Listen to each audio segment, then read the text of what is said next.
세상에서 가장 강력한 힘을 가진 사람이 말이야. 엄청 끔찍한 잘못을 저지르고 완벽하게 숨겼다고 믿었을 때 말이지. 오직 이야기 하나만 딱 들고 나타난 사람을 만나면 도대체 무슨 일이 벌어질까? 오늘 우리가 아주 깊이 파헤쳐볼 탐험 자료는 사무엘하 12장이란다. 오늘은 그냥 뻔한 옛날 이야기가 아니란다. 제일 높은 사람이 자기의 치명적인 잘못을 마주했을 때 어떤 선택을 하는지, 그리고 그 무서운 진실 앞에서 사람이 어떻게 다시 일어설 수 있는지, 그 과정을 샅샅이 살펴볼 거란다? 네, 제가 역사 자료들을 보면서 진짜 항상 흥미로웠던 게 바로 그거거든요. 보통 고대 이집트 파라오나 바빌론 왕들은 그 자체로 그냥 신이거나 막 법 위에 군림하잖아요. 맞아. 자기들 맘대로 다 했지. 그런데 이스라엘의 선지자는 왕한테 하나님의 말씀을 대신 전하면서 그 왕조차도 법 아래에 있다는 걸 계속 알려주는, 뭐랄까, 최고 감찰관 같은 역할이더라고요. 유일하게 왕을 견제할 수 있는 사람이요. 우리 손녀가 아주 정확하게 짚었네. 하지만 아무리 선지자라고 해도 모든 권력을 쥔 왕의 잘못을 대놓고 지적하는 건 진짜 목숨을 걸어야 하는 엄청나게 위험한 일이었단다. 그렇죠. 당장 막 목을 쳐라 이럴 수도 있잖아요. 양이 셀 수 없이 많은 엄청난 부자였고 네네. 다른 한 사람은 지독하게 가난한 사람이었지. 그 가난한 사람한테는 돈을 탈탈 털어서 겨우 산 아주 작은 암양 새끼 딱 한 마리밖에 없었단다. 아, 양이 딱 한 마리요. 어떻게 너무 불쌍해요. 그렇지. 그래서 이 사람은 그 작은 양을 단순한 짐승이 아니라 자기 자식들하고 똑같이 키웠어. 자기가 먹는 빵을 떼어주고 자기가 마시는 컵으로 물을 마시게 하고 말이야. 와, 진짜 자기 컵으로 물을 줬다고요? 그럼 밤에는 그 작은 양을 품에 꼭 안고 재울 정도로 정말 눈에 넣어도 아프지 않은 예쁜 딸 같은 존재였지. 고대 사회에서는 보통 가축이 그냥 재산인데 이 사람한테 그 양은 유일한 가족이나 다름없는 완전 소중한 보물이었네요. 맞아. 그런데 어느 날 그 부잣집에 귀한 손님이 찾아왔어. 부자는 손님한테 맛있는 고기 요리를 대접하고 싶었는데 가만히 생각해보니까 자기들 판에 널려있는 수많은 양과 소를 잡기가 너무너무 아까운 거야. 에? 아니, 자기 양이 그렇게 많은데요? 그러니까 말이야. 그래서 어떻게 했느냐? 힘없고 가난한 사람 집에 막 쳐들어가서 그 사람의 딸 같은 유일한 새끼 양을 억지로 뺏어버렸어.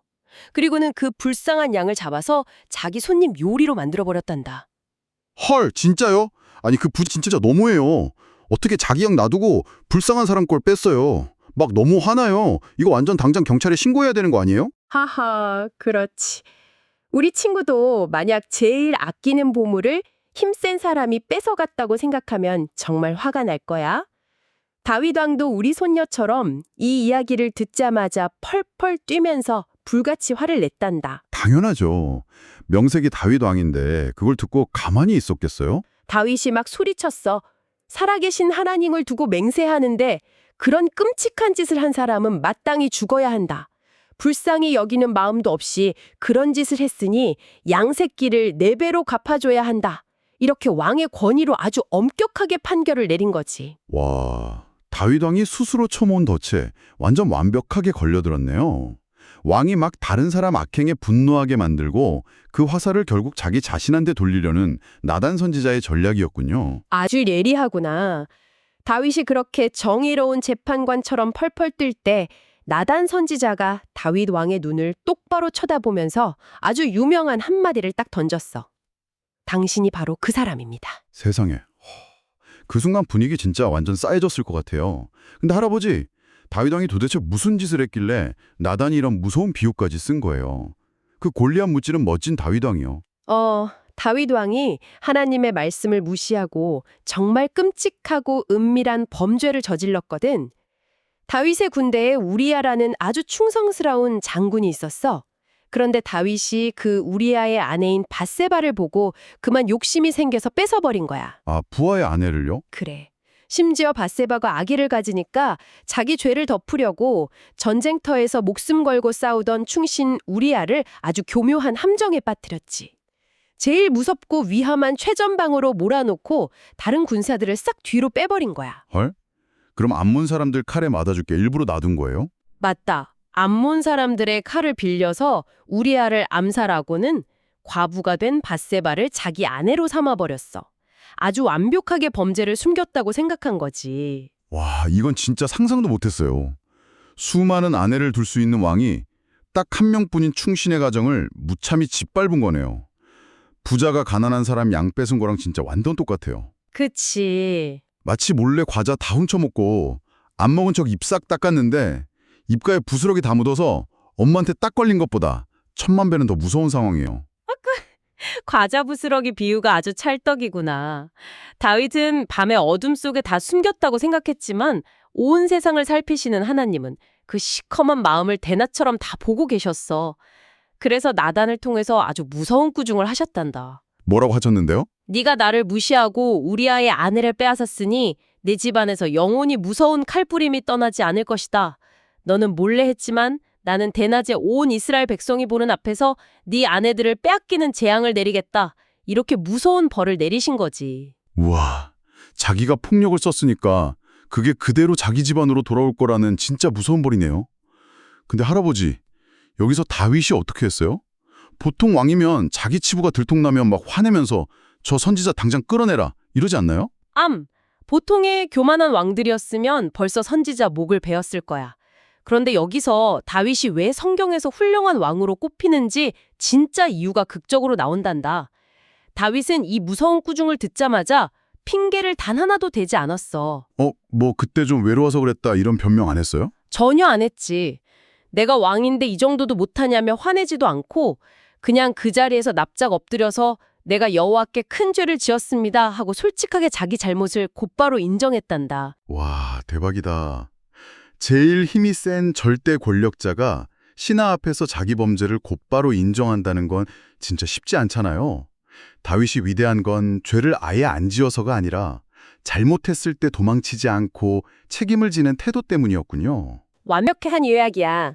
다윗이 진심으로 회개하니까 하나님도 나단을 통해 바로 용서하셔서 죽지는 않게 해주셨어. 하지만 죄가 만든 끔찍한 결과까지 마술처럼 싹 없어지는 건 아니었지. 나단이 밧세바가 낳은 그 아이는 반드시 죽게 될 거라고 아주 슬픈 소식을 덧붙였단다. 아, 너무 슬퍼요. 용서는 받았지만 그 죄의 무거운 대가는 누군가 감당해야 한다는 거네요. 아이가 아프기 시작했을 때 다윗은 어떻게 했나요? 나단이 돌아가고 나서 정말 아이가 열이 펄펄 끓고 심하게 앓기 시작했어. 그때 다윗은 왕의 화려한 옷을 다 벗어던지고 텅 빈 강에 들어가서 밤새 차가운 땅바닥에 엎드려서 울며 기도했단다. 아무것도 먹지 않고 말이야. 할아버지, 그럼 밥도 안 먹고 계속 바닥에 엎드려 있었던 거예요? 그게 금식인 거죠? 맞아. 금식이라는 건 하나님께 너무 간절히 기도하고 싶어서 밥 먹는 시간까지 아껴가며 매달리는 거란다.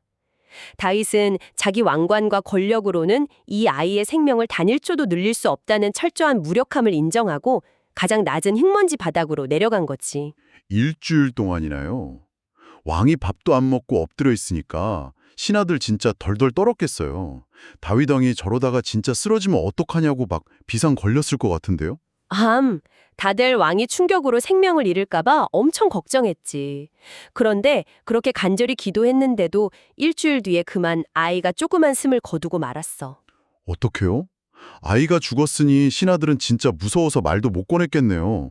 살아있을 때도 저렇게 슬퍼했는데 죽었다고 하면 왕이 막 궁궐을 다 부술지도 모르잖아요. 그래서 신하들이 구석에서 자기들끼리 수군거리며 눈치만 보고 있었어. 다윗이 그걸 보고 직감적으로 상황을 파악하고 목소리를 낮춰 물었지. 아이가 죽었느냐? 신하들이 엎드려서 덜덜 떨며 네, 죽었습니다. 대답했단다. 이 순간 모두가 숨을 탁 죽였지. 헉, 다윗 왕이 막 소리 지르면서 옷을 찢었어요. 어떻게 했어요? 아니, 모두의 예상을 완전히 뒤엎었어. 다윗은 차가운 바닥에서 훌을 털고 벌떡 일어났어. 깨끗하게 씻고 몸에 향기로운 기름을 바르고 새 옷으로 갈아입고는 성전에 가서 덤덤하게 예배를 드렸단다. 아니 방금 전까지 울고불고 난리였잖아요. 그리고 왕궁에 와서는 밥을 차려오라고 지시하더니 상에 놓인 음식을 아주 맛있게 먹었어. 네. 아이가 죽었는데 갑자기 씻고 밥을 먹는다고요? 안 슬픈가요? 저라도 진짜 너무 당황해서 이게 도대체 무슨 일인가 싶었을 것 같아요. 신하들도 도저히 이해가 안 가서 두려움을 무릅쓰고 왕한테 물어봤어. 전하, 아이가 살아있을 땐 밥도 안 드시고 그렇게 우시더니 죽은 뒤에는 일어나서 음식을 드시니 대체 어찌된 영문입니까? 하고 말이야. 다윗이 대답했지. 뭐라고 대답했어요? 아이가 살아있을 때 금식하고 운 건 하나님이 혹시 불쌍히 여겨서 뜻을 돌이켜 살려주실까봐 그랬던 것이다. 하지만 이제 죽었으니 내가 계속 굶는다고 아이가 돌아오겠느냐. 나는 나중에 죽어서 아이에게 가겠지만 아이는 돌아오지 못한다. 이렇게 말했단다. 아, 그러니까 생명을 살려주실 수도 있는 그 가능성의 시간 동안에는 진짜 아버지가 할 수 있는 모든 걸 다해서 치열하게 매달렸던 거군요. 정확해. 다윗은 죄의 결과로 내려진 하나님의 벌을 이제 겸손하고 온전하게 떼쓰지 않고 받아들인 거야. 진정한 회개와 순종의 완성을 보여준 거지. 벌 받는 건데 결과가 자기 맘대로 안 나왔다고 화내는 게 아니라 묵묵히 책임을 지는 거잖아요. 여기서 진정한 어른의 성숙함이 느껴져요. 그렇지. 그리고 다윗은 슬퍼하는 아내 밧세바에게 가서 아주 다정하게 위로해 주었어.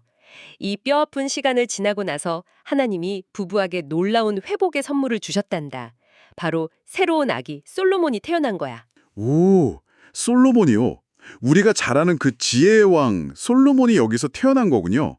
비극 속에서 다시 새로운 역사가 시작됐네요. 게다가 하나님이 나단 선지자를 다시 보내셔서 아기한테 아주 특별한 예쁜 이름을 하나 더 지어주셨어.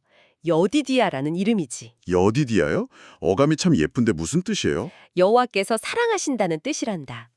우리 친구랑 소녀, 한번 생각해봐. 다윗과 밧세바가 처음엔 엄청난 죄로 시작했잖아. 근데 바닥까지 내려가 회개하고 벌을 달게 받았을 때 하나님은 넌 끝이야 하고 버리신 게 아니라 오히려 내가 너를 사랑한다 하고 다시 포근하게 안아주신 거야. 와, 무너진 폐허 위에서 꽃이 핀다는 게 딱 이런 거네요. 완벽해가만 사랑받는 게 아니라 깨지고 부서진 모습 그대로 솔직하게 나아가니까 완전한 회복을 주신 거잖아요. 여디디아, 다윗 부부한테 진짜 평생 잊지 못할 위로였겠어요. 자, 이제 훈훈한 궁궐을 떠나서 저 멀리 모래바람 부는 전쟁터로 카메라를 싹 돌려보자.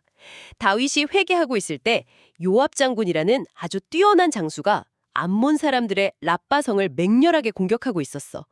이 성은 바로 우리아 장군이 억울하게 죽었던 그 무서운 적국이었지. 아, 랍바송. 그럼 다윗이 내면의 상처를 회복했으니까 이제 자기가 저지른 죄의 현장, 그 외부의 문제도 정면으로 마주해서 풀어야 하는 거네요. 우리 손녀 톡톡한 것 좀 보소. 요압 장군이 전쟁에 능해서 랍바성의 생명줄인 물의 성읍을 거의 다 점령해 놓고는 다윗 왕한테 급히 전령을 보내 아주 재미있는 제안을 했어. 어떤 제안을 했는데요? 전하, 제가 이 성의 물을 끊고 다 잡았습니다. 이제 왕께서 직접 군대를 이끌고 오셔서 마지막 마무리를 하십시오. 제가 끝까지 다 해버리면 사람들이 요압이 랍바를 무너뜨렸다고 제 이름만 칭찬할까 두렵습니다. 하면서 공로를 왕에게 싹 넘긴 거야. 아, 할아버지.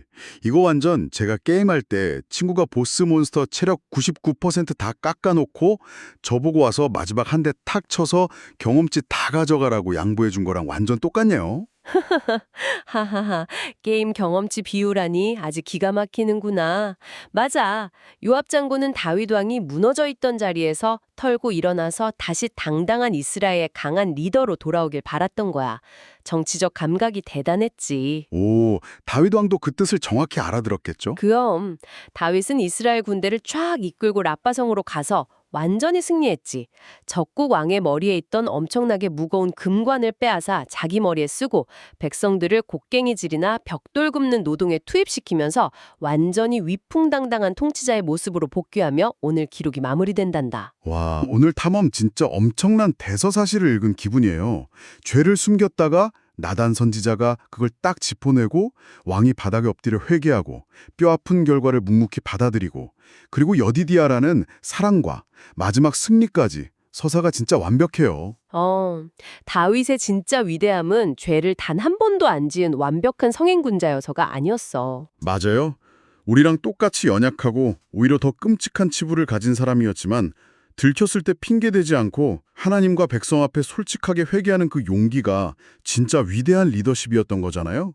저도 잘못했을 때 숨기지 않고 용감하게 말할 거예요. 아주 훌륭한 다짐이야. 이쯤에서 우리 이야기를 듣고 있는 친구에게도 할아버지가 다정한 질문을 하나 던져보고 싶구나. 오, 오늘의 깊은 탐험을 완성하는 마지막 핵심 질문이네요. 우리 친구도 혹시 살면서 아주 작은 실수나 잘못을 해놓고 들킬까봐 마음 졸이면서 어두운 곳에 꽁꽁 숨겨둔 비밀이 있니? 계속 숨기려다 보면 에너지가 너무 많이 들고 불안하단다. 오늘 다윗처럼 용기 내서 솔직하게 진실을 마주해보는 건 어떨까? 그러면 마음이 홀가분해지고 널 다시 따뜻하게 안아주는 여디디아의 포근한 사랑을 느낄 수 있을 거야. 완벽하게 숨길 때보다 솔직하게 털어놓을 때 우리 마음에는 진짜 굳건한 평안이 찾아온단다. 진실의 빛 한가운데로 나아갈 때 진짜 자유가 시작된다는 거네요. 저도 오늘 밤엔 제 마음속에 감춰둔 어두운 방이 없는지 곰곰이 돌아봐야겠어요. 여러분도 무거운 짐이 있다면 오늘 한번 가볍게 툭 내려놓아 보길 바랄게요. 그래, 참 예쁜 생각이구나. 오늘 밤도 우리의 부족함을 묵묵히 덮어주시는 그 크고 따뜻한 사랑 안에서 다들 푹 평안하게 자렴. 할아버지는 우리 친구들의 용기 있는 걸음을 언제나 응원한단다. 사랑한다.